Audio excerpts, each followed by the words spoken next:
Terrible relationship advice. Yes, you heard me. Terrible, the worst relationship advice from a relationship coach. I'm going to go into these 3 terrible advices that maybe some people tell you or suggest to you, but I want to kind of flip it to a positive aspect, to a positive point of where we're trying to really make you understand and connect with. Number 1, let's get right into it. Your perfect match is out there, ladies and gentlemen. Your perfect match, your perfect partner is out there. It's beautiful, right? It's romantic. It's nice. Oh my goodness, who wrote this rom-com? Your perfect match is out there. It's terrible advice. I'm telling you right now, it's terrible advice. There is no perfect match. There is no perfect person. There is no perfect relationship. So anytime when anyone, and I mean this in a sensitive way, where your friends or your family members are saying, no, you're perfect, you're perfect, you're perfect. No, you're not. Daddy's a little princess. Daddy, no, grow up. Or you have to wait, raise the bar. You need to have a checklist. Your perfect person's out there. It's being supportive, caring, protective. It's loving, but it's not realistic. And you kind of now realize you have this expectation of perfection. What I'm trying to point out is this is terrible advice to put the word perfect in your vocabulary, in your system, to think that's the bar. Because relationships is actually the opposite of perfect. They're quite imperfect. It's almost like that John Legend quote within that song, your imperfections make us perfect. And that's the whole point of the true essence of a relationship. Your flaws, your insecurities, your red flags, your weaknesses. At the end of the day, what I try to help people realize, it's not necessarily only, not just, again, passionate about banking on someone, titling someone, exclusivity with someone on all the great moments and memories, which who doesn't want that? At the end of the day, you need to take time to really see someone for everything of who they are, the good, the bad, the ugly, the up, the down, the green and yellow and red flags. Because at the end of the day, you choose the right person, not the perfect person, who wants to grow with you, evolve with you, struggle with you, learn with you, agree to disagree with you. The right person makes the relationship perfectly workable, but the person isn't perfect. There takes time to compromise, cooperate, resolve, sacrifice, surrender yourself for someone in a sense you both want the same things, you both believe in the same system of what your foundation is like in that relationship. Everyone's going to have flaws and insecurities and weaknesses. So to find someone perfect, again, it's terrible advice because unfortunately, a lot of times where I have clients or people on my lives or comments on my videos, in the very beginning of the loving moment, let's say the honeymoon phase, everything is great, everything is perfect. And so sometimes they get ahead of themselves and assume that's who they are at all times. So they kind of rush into that exclusivity, rush into that relationship because so far the last 2 months, 3 months, 5 dates, 6, evenings together have been perfect. I love that. That's a great starting point. But that's not something to jump all in and invest towards what someone is ultimately. Because I've heard too many scenarios where eventually they're saying, oh, as long as he can get back to who he was in the beginning. If we can just be back where we were in the beginning. This is who he is ultimately now. This is who she is ultimately now. Not in the beginning. The beginning was the best version of yourself when everything is perfect. So when someone says the perfect match is out there, you should correct them, saying, I think that's very nice of you to say that, but I'm not looking for the perfect match. I'm looking for someone who's right. And that's another thing I always try to reiterate and remind and reassure my clients. I'm here to help you find the right person. I'm here to find the healthy person for you, not just the next person. Ultimately, the next match, next date, next relationship, who knows? Everything's against you on all odds of thinking this is going to be the one. But if you have a open mind, if you have a focus, if you have an idea of, I'm not going to waste my time with anyone who doesn't match what I'm looking for, because eventually I want to find the right person who does want to work with me, cooperate with me, love me, date me, learn from them. The perfect match is not out there. The right match is out there. What I try to help you as a life and relationship coach is help get you at the best right version of yourself in a mature way, in a humbled way, in a positive way, to attract and value someone similar. Which leads to number 2. Terrible advice, the worst advice. Not from me, but maybe something you might hear, something you might see, something you might have learned. Number 2, play hard to get.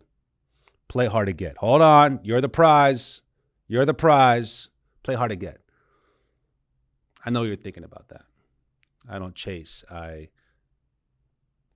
attract. Okay. I love that. I love that. Actually, I really do like that. I don't chase, I attract whole motto. Playing hard to get is also, again, I'm trying to go into this a little differently than what you think. Playing hard to get, I'm not saying play easy. I'm not saying play it always available. Playing hard to get is bad advice because it's all about trying to test the situation, but never really being true to yourself. Playing hard to get is almost a defense mechanism. Playing hard to get is almost a controlling system to not ever trust your gut, your intuition. I'm not saying the opposite, play easy to get. I'm saying play honest to get.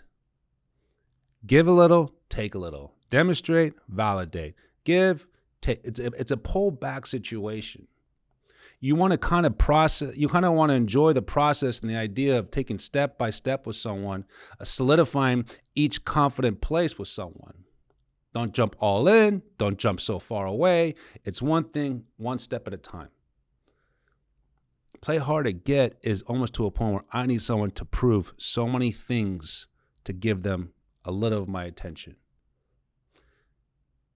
You know why it's so hard to actually have that mentality now? And I've done a lot of research in where we are with the, Gen Zers and Gen X and, millennials and what's going on with dating world and social media. If you play so hard to get, they're going to replace you. They're not going to try that hard. You're expendable. The access of the world of what we do easily swipe or attempt to search with social media or options at work or gym or personal lives, they're not going to play that. They're not going to work that hard for someone who makes it that impossible, someone who's not true to themselves. Again, it's not about playing easy to get. It's not about playing, casual to get. No, play hard to get in a way where until you show me trust or I could see that I can trust you, I'll learn to trust you more. As soon as I see that you are respectful towards me, I'll be respectful towards you. But I'm not playing so hard where I need to see all your trust, all your respect. I need to see all your cards before I play with you. That's not really sustainable or even healthy these days. You should have more trust in who you are. Trust in your intuition, in your gut. When someone shows me some good character, I'm not going to say, oh, you're amazing. Oh, okay, great. That's so much of what you showed so far, and I'll show you just as much. So we play together, and I'm not going to go further, and I'm not going to go back, but I'm going to keep it right there until you show me more trust or respect or support or honesty. And that way you're playing together because now you realize there's so many options. People are so impatient. Everyone's so replaceable. You might end up being alone, playing this game by yourself to control your emotions, to control the outcome because you might feel like you're entitled, you're scared, you're fearful, insecure, control freak. I don't know. Could be any one of them. I've heard them all. Here's the quote. The dating world is competitive, and few people have time to constantly pursue someone who's not demonstrating any interest. The old school way of playing hard to get is basically, don't tell them you like them. Play hard to get. Don't tell them you miss them. Play hard to get. Don't tell them you appreciate that. Play hard to get. Oh, no, you should say no to the date. But I really want to go. Play hard to get. I'm telling you, in the dating world now, with society, social media, dating apps, what's going on, they're not going to have the time to pursue someone who's not demonstrating any interest. So when I'm saying don't play hard to get, don't play easy to get, play in the middle of showing some interest because they've shown you interest. Show effort because they showed you effort. And I say this to the ladies first because I believe in chivalry still exists, is like the demonstrate, validate saying. When a man shows and demonstrates respect, honest, support, effort, you validate it. Thank you very much. I appreciate that. And then you demonstrate maybe some of it back to maybe even to a lesser extent. But it's not like, oh, you need to treat me, spoil me, take care of me, and I'll show you nothing. The idea, again, is to give a little interest back. You'll be giving yourself many more opportunities with people you otherwise might have missed out on because you're playing so hard to get. Number 3. Terrible advice, the worst advice, not from me, but what maybe somewhere, someone, something you've learned or heard. Look for someone who loves all of your hobbies and everything of who you are. Look for someone who loves all your hobbies and everything that you are. That's not real. That's not what? Are you talking about a clone? Your twin brother, sister? Someone who loves all your hobbies and loves everything about who you are. That's delusional to think that someone's going to love everything about who you are. No, they're going to love all your hobbies. Get out of here. That's not, again, that's delusional to think that that's something where that's cute and romantic to be advised on that or someone to hold their standards or expectations for that. But good luck with that. You don't want someone to only love everything about who you are and everything of your hobbies. Where's their identity?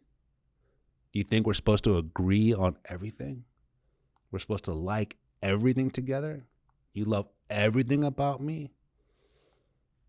That is to a point where you almost like have like that baby sister, baby brother, cheerleader kind of partner where so they just don't even want to challenge you. They just basically continue to just be by your side, be a yes man. You don't want a partner who loves all your hobbies and everything about you. You want someone to accept everything about you. And if there's hobbies they do have in common with you, great. If there's hobbies they don't understand, but they see how valuable or interesting it is to you, they support it.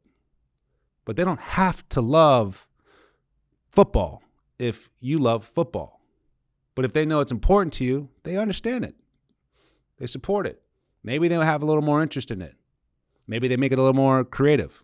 Maybe they get a little more involved. If a man doesn't have an actual interest of a female's hobby, I'm not going to change your opinion on why I don't like it. I don't need you to. I like that you like it. I love that you love it. Again, maybe I might get a little more involved with it. Maybe I'm more curious about it. That level of curiosity, that level of understanding, that way of to cooperate things, that's more realistic. But someone who says, I love everything about you. I love everything you do. I love all your hobbies.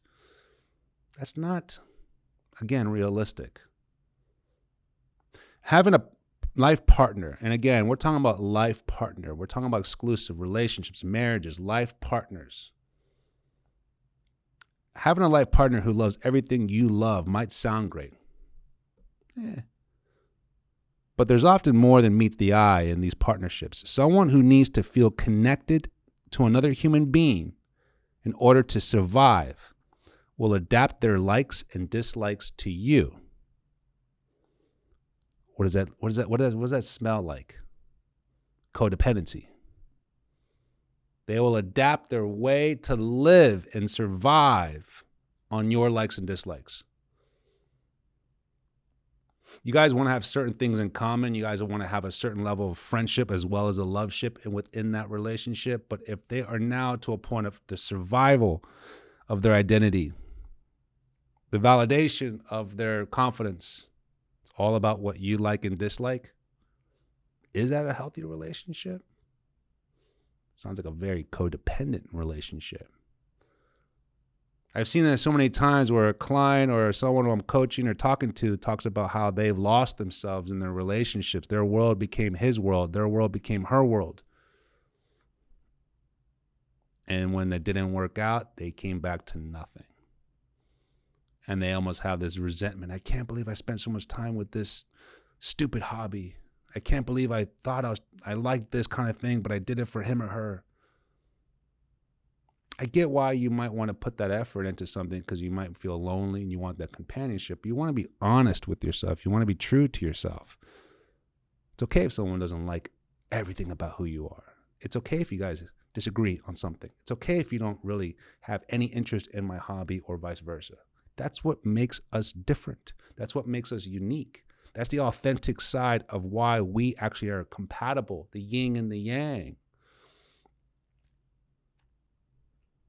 It's very interesting. These are terrible advices from what I hear, see, read, watch, and coach. And sometimes when my clients come up to me with this kind of expectation, the perfect match is out there. No, he's not. The right person's out there. Play impossible to get. Why? That doesn't sound fun, exciting. That doesn't sound real at all. Look for someone who loves everything about you, all your hobbies. No, that doesn't sound very mature. I have more options on this, more tips that I'm going to tell you about in my next video, but I want you to subscribe to my channel so you get notified for my future videos. I want to hear your comments on this topic. So again, I'm here to help. I'm here to encourage, I'm here to challenge, I'm here to guide and coach you to the right person, to the right relationship of a healthy foundation. Let me know if you guys have any questions. I'm always here to help. My name is Coach Andres. Take care.